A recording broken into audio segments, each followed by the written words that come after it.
Sebelum kita simak pembahasannya lebih lanjut, jika kalian suka dengan video-video kami, silahkan klik tombol subscribe dan juga loncengnya, supaya kalian selalu mendapatkan notifikasi untuk video menarik berikutnya. Budayakan untuk menyimak sampai selesai, karena kali ini kami akan membahas kisah yang sangat menarik, yaitu kebenaran di balik kisah Ken Dedes dan Ken Arok.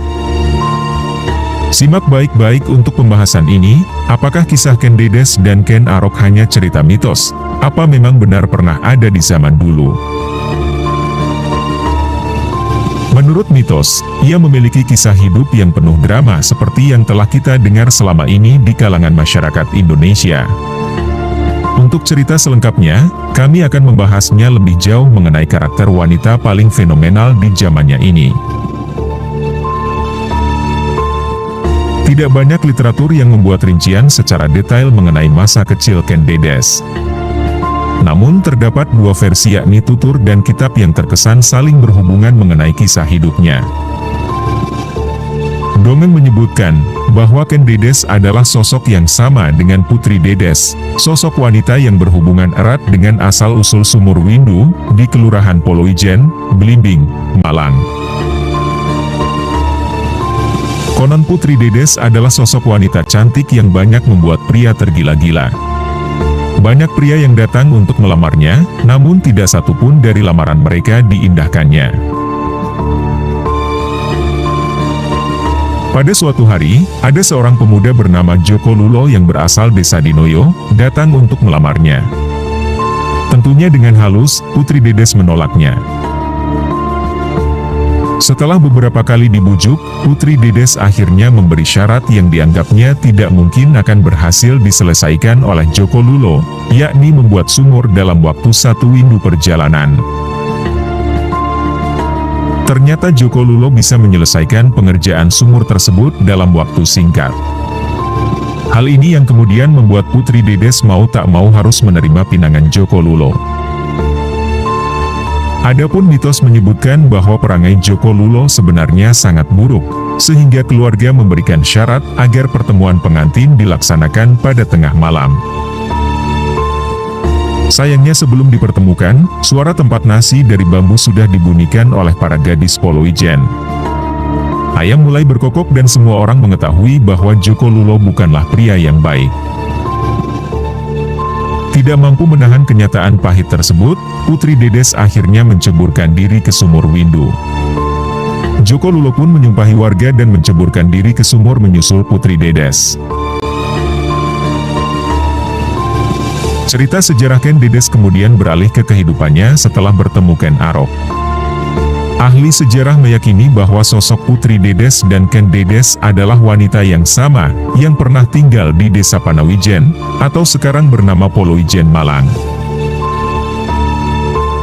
Dalam kitab Pararaton, tidak ada nama Joko Lulo, namun ahli sejarah percaya bahwa Joko Lulo adalah nama lain dari Ken Arok.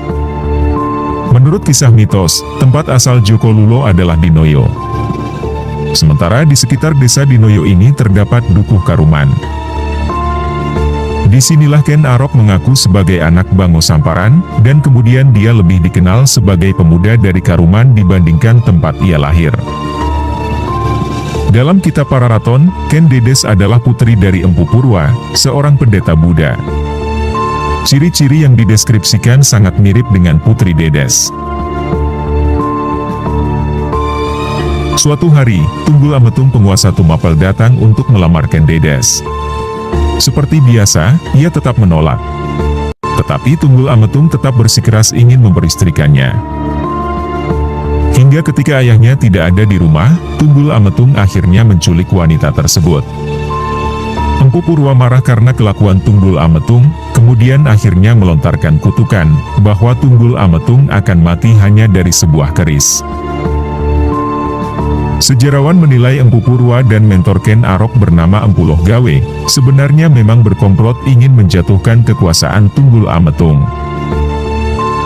Dengan demikian terbantukan koneksi, Empu Lohgawe berhasil membuat Ken Arok menjadi kaki tangan Tunggul Ametung. Dalam kitab Pararaton dijelaskan bahwa Ken Arok pertama kali bertemu dengan Ken Dedes saat dirinya bertamasya di sebuah taman. Pada kesempatan tersebut, Ken Arok tidak sengaja melihat betis Ken Dedes yang bercahaya, dan langsung tergila-gila dengan kecantikan wanita tersebut. Dengan penuh semangat Ken Arok menceritakan hal tersebut kepada Empu Loh Gawe.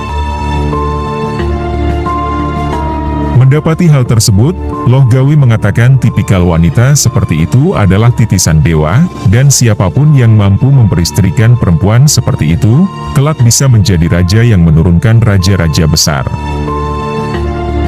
Dengan demikian, Ken Arok akhirnya melancarkan aksi untuk membunuh Tunggul Ametung dengan sebilah keris yang dibuat oleh Empu Gandring. Ken Arok akhirnya membunuh Tunggul Ametung di depan Ken Dedes, yang terdiam setelah mendapat bujuk rayu dari Ken Arok. Adapun tradisi lisan menyebutkan bahwa baik Ken Arok dan Ken Dedes sebenarnya memang sudah saling mengenal sebelum kejadian di taman itu. Sehingga Ken Dedes pun jatuh cinta dan menerima begitu saja saat Ken Arok membunuh suaminya. Ahli sejarah yakin bahwa tidak mungkin Ken Arok yang nakal baru tahu tentang keberadaan gadis yang jelita di Poloijen.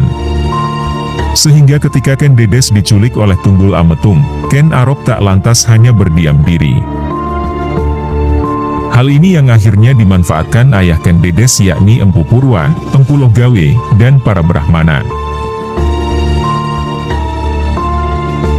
Setelah berhasil membunuh Tunggul Ametung dengan sebilah keris dan menuduh Kebo Ijo yang melakukannya. Kemudian Ken Arok lantas memperistrikan Ken Dedes yang pada saat itu sedang mengandung anak hasil perkawinannya dengan Tunggul Ametung yang diberi nama Anusapati. Ken Dedes sendiri dikaruniai 4 orang anak hasil pernikahannya dengan Ken Arok. Sementara Ken Arok juga memiliki selir bernama Ken Umang, dan mendapatkan 4 orang anak dari pernikahan tersebut. Masa kejayaan Ken Arok dimulai saat ia berhasil melepaskan bayang-bayang Tumapel dari kerajaan Kediri cikal bakal kerajaan Singasari. Namun masa pemerintahan Ken Arok tidak berlangsung lama karena diceritakan bahwa Ken Arok dibunuh oleh Anusapati. Dalam kitab Pararaton, Ken Dedes disebut sebagai perempuan Ardanareswari. Ini artinya ia memiliki pertanda sebagai perempuan utama. Namun ia juga ceritakan seperti perempuan yang terombang-ambing oleh keambisiusan laki-laki. Misalnya seperti saat Tunggul Ametung dibunuh, ia terkesan tidak banyak berperan. Setelah itu Ken Dedes pun malah menjalin cinta dengan Ken Arok. Karena ini tradisi lisan menilai bahwa diamnya Ken Dedes adalah wujud kekecewaannya. Ia kecewa diperistrikan pertama kali oleh Tunggul Ametung. Sementara itu, Ken Arok juga masih sempat bermain hati dengan wanita lain saat ia sedang mengandung anak dari musuh utamanya. Selain kisah hidupnya yang penuh drama, Ken Dedes adalah sosok yang paling berjasa melahirkan keturunan raja-raja besar di Pulau Jawa. Yang pada akhirnya terkenal bisa memimpin salah satu kerajaan terbesar di Nusantara yakni Kerajaan Singasari dan Kerajaan Majapahit. Baik keturunan dari Anusapati dan Tohjaya, anak dari hasil pernikahannya dengan Ken Arok, sama-sama berhasil menjadi raja. Disebutkan bahwa setelah membunuh ayah tirinya, Anusapati mengambil alih kekuasaan Ken Arok. Tidak bertahan lama, Anusapati pun dibunuh oleh Tohjaya. Tohjaya memang tidak mati karena dibunuh, tetapi terluka parah, karena berusaha mengadu domba keponakannya, yang berasal dari keturunan Tunggul Ametung dan Ken Arok. Kematian Tohjaya membuat cucu Tunggul Ametung yakni Wisnuwardana, dan cucu dari Ken Arok Narasinghamurti, naik tahta secara berdampingan dan hidup rukun. Bahkan putra Wisnuwardana yaitu Kertanegara, berhasil mencatatkan sejarah sebagai raja yang paling bersinar, semasa memimpin kerajaan Singasari. Sedangkan, Raden Wijaya, cucu Narasinghamurti, adalah pendiri kerajaan terbesar dalam sejarah Indonesia yakni Kerajaan Majapahit.